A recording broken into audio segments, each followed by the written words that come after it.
ప్రభువైన యేసు నామములో వందనములు. శుభోదయం. ఉదయకాలములో యేసు మాట వినడానికి ప్రేమతోనే మిమ్మను ఆహ్వానిస్తున్నాను.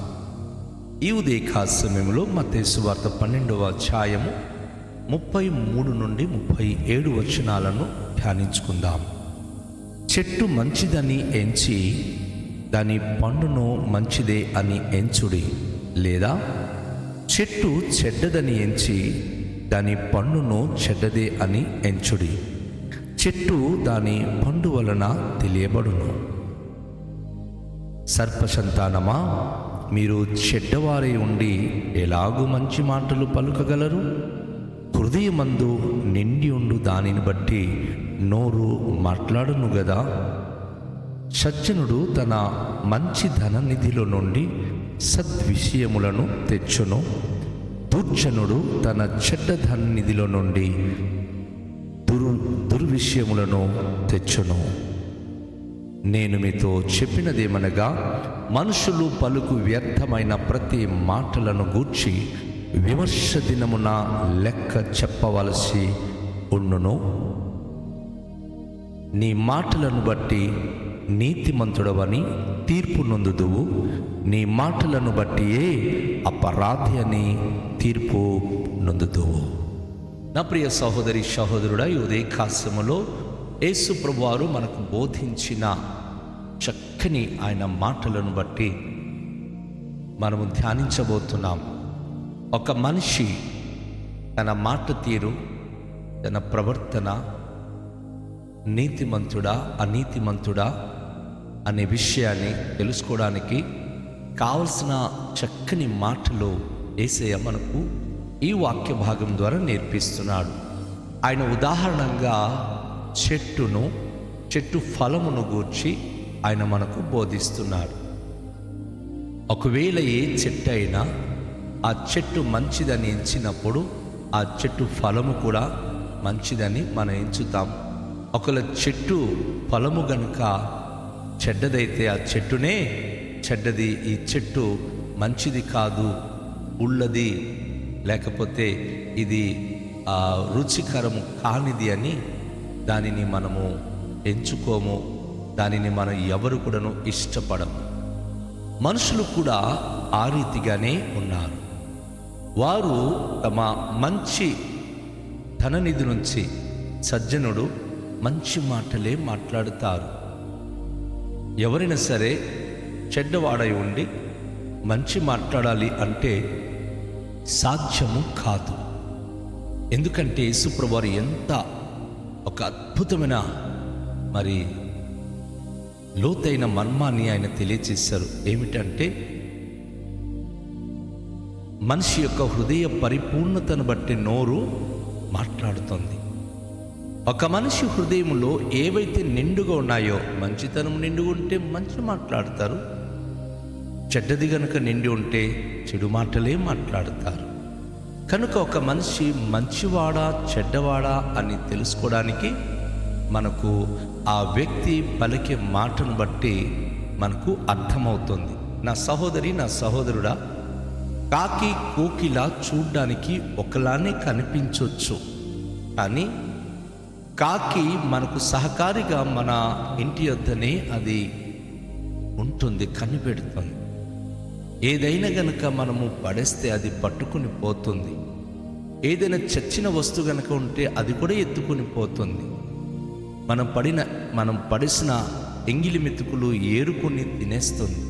కాకి అన్ని విధాలుగా మనకు అందుబాటులో, మనకు దైనందిన జీవితంలో అది మనకు దగ్గరగా ఉంటుంది. కానీ ఎప్పుడైనా సరే అది మాట్లాడినప్పుడు లేక అది అరిచినప్పుడు ఒక రాయి కానీ ఒక కర్ర కానీ పట్టి దానిని మనం తోలివేస్తాం.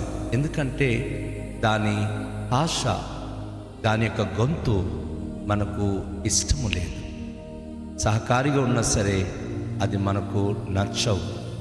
కోకిల మనకు ఎలాంటి సహాయపడదు. అది మనకు ఏ విధంగా మన ఇంటి వద్దకు రాదు, మనకే ఉపయోగంలో లేదు. కానీ అది మన ఇంటి ప్రక్కనున్న చెట్టు మీదకి గనుక వచ్చి చక్కగా అది కూస్తూ ఉంటే ఆ కూతకి చంటి బిడ్డతో సహితము తొంగి చూస్తూ ఆనందిస్తారు. ఎందుకంటే దాని భాష లేక దాని యొక్క స్వరము అంత ఇంపుగా ఉంటుంది. యేసు ప్రభువారు ఈరోజు మనకు బోధించే ఈ అమూల్యమైన మాట ఏంటంటే, అందరూ మీ మాటలు ఇతరులకు రుచికరంగా ఉండాలి. మీ యొక్క హృదయాంతరంగములో దేవుని మాటలతో నింపబడి మంచి పనులు చేయడం, మంచి మాట్లాడడం, మంచిగా బ్రతకడము మీరు కలిగి ఉంటేనే మీ నోటి నుండి మీరు పలికే మాటలు కూడా మంచిగానే వస్తుంది అని దైవవాక్యం మనకు నేర్పిస్తుంది. యేసు ప్రభువారు ప్రతి మనిషి తన నోటి మాటలు, వాక్ శక్తి, వాక్ శుద్ధి కావాలి. ఒక వ్యక్తి ఆడే మాటలు రుచికరంగా ఉండాలి అంటాడు అపోస్తలుడైన పౌలు కొలొస్సీయులకు ఆ సంఘానికి ఒక పత్రిక రాస్తూ తన 4వ అధ్యాయంలో ప్రతి వ్యక్తి తన ఎదుటి వానికి ఎలాగూ ప్రత్యుత్తరం ఇవ్వాలో ఎరిగి ఉండాలట. మాటలాడినప్పుడు ఉప్పు లేకుండా ఏ ఆహారము తినము, ఏ పానీయము సేవించము. అలాగే ఒక రుచి లేకుండా ఒక వ్యక్తి మాట్లాడినప్పుడు, కఠినంగా మాట్లాడినప్పుడు ఆ వ్యక్తికి అందరూ దూరం అవుతారు. ఒక్కసారి మీ మట్టుకు మీరు ఆలోచించండి. ఉదయం ఎంతమందికి మీరు పోగొట్టుకున్నారు? మీ మాట తీరు మంచిగా ఉన్నా సరే మీకు దూషించి వెళ్ళిపోతున్నారా? ఆ విషయంలో మీరు దేవుని దగ్గర నిర్దోషులు. మీరు ఒకవేళ మీ మాట ద్వారా గాయపరిచి మనుషులకు విరుద్ధమైపోతున్నారా? మీ మాటను బట్టి దేవుడు మీకు తీర్పు తీరుస్తాడు. ఎంత భక్తి గలవాడుగా మనం నటించినా, ఎంత మంచి వ్యక్తిగా మనం కనుపరుచుకున్నా, చాలామంది తమకు తాము మంచివారు అని చూపించుకోవడానికి ఇతరుల మీద బురద జల్లుతారు. వారు మంచివాడు కారు అనే పదాన్ని ఇతరులకు చెప్పుకుంటూ పోతూ ఉంటారు. నా సహోదరి సహోదరుడా, ఇతరుల మీద నేరారోపణ చేసి ఇతరులకు మనం దూషిస్తే ఆ చెట్టు మంచిది కాదు, ఫలము మంచిది కాదు. మనిషి మంచిగా చక్కగా కనిపిస్తూ ఉన్నాడే కానీ తన మాట తీరు మంచిది కాదని మీతో మాట్లాడుతున్న ప్రతి వ్యక్తి మిమ్మును గురించి అర్థం చేసుకుంటారు. మీ దగ్గరికి వచ్చినప్పుడు ఈ వ్యక్తి మంచివాడు కాడు, ఈయన దగ్గర మాటలు చాలా జాగ్రత్తగా మాట్లాడాలి అని అనుకుంటారు. నా సహోదరి సహోదరుడా, నీ హృదయములో ఏమి నిండుగా ఉన్నాయి? స్వచ్ఛమైన దేవుని వాక్యంతో నింపబడుతున్నావా? నీ జీవితము చాలా రుచికరంగా మారుతుంది. నీ మాటలు పవిత్రంగా మారుతుంది, శక్తివంతంగా మారుతుంది. ఎందుకు అంటే దేవుని వాక్యము శక్తివంతమైనది. దేవుని వాక్యమును బట్టి యేసుప్రభువారు అంటారు, మీరు లోకానికి ఉప్పై ఉన్నారు. ఉప్పు నిస్సారమైతే అది దేని వలన సారము కలుగును? బయట పారువేయబడి అది అందరూ కాళ్ళతో త్రొక్కడానికి కదా అని. నా సహోదరి, నా సహోదరుడా, నీ మాట తీరు బాగాలేనప్పుడు ఎవరిని నీతో స్నేహం చేసుకుని ఉండడానికి ఇష్టపడరు. నీ మాట తీరు గనుక బాగులేకపోతే నిన్ను ఎవరు స్నేహించరు, ప్రేమించరు. ఇది గుర్తుంచుకోండి. మన మాట తీరు బాగుండాలి, మన మాట తీరు మంచిగా ఉండాలి అంటే పరిశుద్ధాత్మ దేవుని ద్వారా మనము నింపబడాలి. పరిశుద్ధమైన దేవుని వాక్యమును మనము ధ్యానించాలి. వాక్యం బట్టి జీవించినప్పుడే ఆ వాక్యము మనలోని కార్యసాధకము చేస్తుంది. పరిశుద్ధాత్మ దేవుడు లోతైన యేసు ప్రభువారి యొక్క మాటలు మనకు నేర్పించి ఏమి జరగబోతుందో తెలియచేయగలిగే శక్తి మనలో నింపుతాడు. కనుక మన మాట తీరు బాగుండాలి అంటే పరిశుద్ధాత్మ దేవుడు మనకు వివరించే పరిశుద్ధుడైన యేసయ్య మాటలను మన గుండెల్లో నింపుకోవాలి. అప్పుడే మన హృదయ పరిపూర్ణతను బట్టియే మన నోరు మాట్లాడగలుగుతుంది. ఒకవేళ గనక మన చెడ్డవారై ఉండి మంచి మాటలు ఆడాలి అనుకుంటే ఒక క్షణాన మనం మంచి మాట్లాడదాం అనుకున్నా మన మంచితనమే ఇతరుల ముందు డప్పు కొట్టుకున్నట్టు చెప్పుకుంటామే తప్ప మనలో చూచేవారు మాత్రం మన మంచితనాన్ని గమనించలేరు. ఎందుకంటే చాలామందిలో ఉండే ప్రమాదకరమైన పరిస్థితి ఏమిటంటే ఒకలాంటి మాటలాడతారు, ఒకలాంటి క్రియలు చేస్తారు.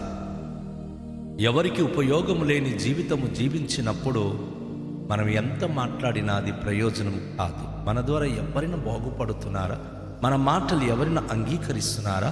మన మాటను బట్టి ఎవరైనా దీవించబడుతున్నారా? మన మాటలు ఎవరికైనా ఉపయోగకరంగా ఉందా? లేకపోతే దుర్లభమైన వాటిని ఆశించి మనము నడుస్తున్నామా? ఏదైనా మరి ఉచితంగా మనకు దొరకాలి అనేటటువంటి దుర్లభాన్ని అపేక్షించి మనం గనుక ప్రవర్తిస్తే ప్రజల మధ్య ఈజీగా గుర్తిస్తారు. దాని ద్వారా మనకు దేవుని ఫలితము దక్కవు. అందుకే దేవుడు మనం ఏ మాట పలుకుతున్నామో, ఎలా జీవిస్తున్నామో ఆయన తీర్పు తీర్చువాడై ఉన్నాడు. అందుకే నీ మాటలను బట్టి ఒకవేళ నువ్వు నీతిమంతుడుగా కానీ, నీ మాటలు బట్టి నువ్వు అపరాధిగా కానీ దేవుని ఎదుట తీర్పు పొందుతావు. చాలామంది ఏమనుకుంటారు అంటే మేము ఇక్కడ పలికే మాట దేవుడు వింటున్నాడా అని. అపోస్తుడైన పౌలు కొరింథీయులకు రాస్తూ 2వ పత్రిక 5వ అధ్యాయంలో అంటాడు, ఒకరోజు తీర్పు ఎదుట నిలబడినప్పుడు నీ దేహముతో జరిగించిన కార్యము కానీ, నీ నోటితో పలికిన మాటలే కానీ అవన్నీ తీర్పులోనికి తేబడుతుంది. కనుక నువ్వు మంచివాడు, నీతిమంతుడని దేవుని ఎదుట అగుపడాలి అంటే నీ నోటి మాటను బట్టి నువ్వు చెప్పుకుంటే కాదు, కానీ హృదయాలను పరీక్షించి పరిశోధించే దేవుని బట్టి ఆ దేవుడే నిన్ను ఆ తీర్పులోనికి రాకుండా చేయడానికి, ఒకవేళ ఆయన మాటలకు నువ్వు అంకితమై నీ హృదయంలో దేవుని మాట నింపుకొని జీవిస్తుంటే, నువ్వు కాగా ఎవడైనాను క్రీస్తు యేసు నందుంటే వాడు నూతన సృష్టి. శిక్ష విధి ఆయనకు ఉండదు. సోదరి సహోదరుడా, యేసయ్య మాటను బట్టి నువ్వు జీవించడానికి, ఆయనలో ఉండడానికి ఇష్టపడుతున్నావా? మనము ఆయనలో, ఆయన మాటలు మనలో ఉండాలి అని దేవుని వాక్యం మనకు తెలియచేస్తుంది. కనుక ఈరోజు యేసయ్య మాటను నింపితే మనం మంచి వాళ్ళుగా మారుతాం. మన మాటను బట్టి మనం మంచి వాళ్ళుగా మారలేము. మనకు మంచిగా మార్చగలిగే శక్తి యేసయ్య మాటలకు మాత్రమే ఉంది.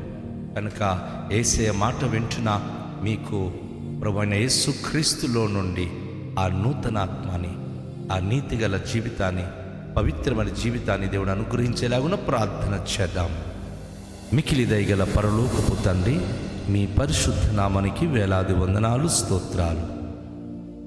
ఈ ప్రశస్తమైన సమయంలో ప్రభువా, నీ మాటలు వింటున్న నీ ప్రియబిడ్డలందరూ సరిగ్గా మాట్లాడు విషయంలో ప్రభువా అనేక సార్లు ప్రభువా ఇష్టానుసరంగా మాట్లాడటం ద్వారా అనేక మందికి అయిష్టత కలిగించి విరుద్ధ భావముతో చెడ్డవారని, అపరాధులని ఎంచబడి మీ తీర్పులోనికి ప్రభువా నడిపించబడే స్థితికి మానవ జీవితం దిగజారిపోతుంది. అయితే ఈరోజు నీ వాక్యం ద్వారా ప్రతి హృదయాన్ని నింపండి, మీ మాటలు నింపండి. వాక్యానుసరమైన జీవితం ప్రతి బిడలకు అనుగ్రహించండి. మీ అందే నిరీక్షణ కలిగి జీవించే ధన్యత, అటు భాగ్యము ప్రతి బిడలకు మీరు ప్రసాదించుమని ప్రార్థనలో మేము వేడుకొంచున్నాం.